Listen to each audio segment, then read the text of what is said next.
আসসালামু আলাইকুম, শুভ সকাল। কেমন আছেন সবাই? আমরা আলহামদুলিল্লাহ ভালো আছি। আমার পেইজে আ অনেক নতুন ভাইয়ারা, আপুরা জয়েন হয়েছে। তারা আমাকে প্রচুর কমেন্ট করে, প্রচুর এসএমএস, ইনবক্সে এসএমএস, WhatsApp-এ এবং কল মানে দিনে নাই, রাতে নাই, মানে কল দিতেই থাকে। আমি তো রিসিভ করতে পারি না ব্যস্ততার কারণে। তো যাই হোক তারপরও মানে তারা শুধু একটা কমেন্ট বেশি আসে, একটা মেসেজ বেশি আসে সেটা হচ্ছে, "আপু আপনি কোথায় থাকেন? আপনি আপনার বাংলাদেশে আ জেলা কোথায়? আপনি বাংলাদেশে কোথায়? আপনার পরিবার?" মানে এরকম একটা মেসেজ আসে। তো এর আগেও আমি সবাইকে আমার পরিবারে যারা রেগুলার একদম শুরুর থেকে তাদের জন্য আমি ভিডিও মেক করি, আমি বলি।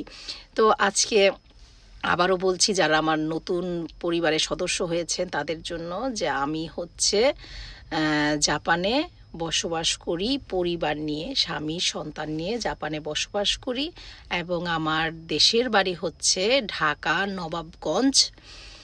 আর আমরা হচ্ছে ছোটবেলা থেকেই ঢাকার মিরপুরে স্থানীয়।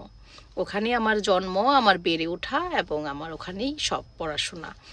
তো আমি জাপানে আছি আজকে আলহামদুলিল্লাহ আপনাদের দোয়ায় ১৩ বছর পার হয়ে ১৪ বছর। আমার হাসব্যান্ডও এখানে আরও বেশি ২২ বছরের মতো। তো আমরা এখানে সন্তান, স্বামী সবাইকে নিয়ে আমরা আলহামদুলিল্লাহ ভালো আছি। সবাই আমাদের জন্য দোয়া করবেন। আর আপনারা কোথা থেকে আমার এই ভিডিওটা দেখছেন এবং আপনাদের দেশের বাড়ি কোন জেলায় অবশ্যই কমেন্ট করে জানাবেন। ধন্যবাদ সবাইকে। আল্লাহ হাফেজ।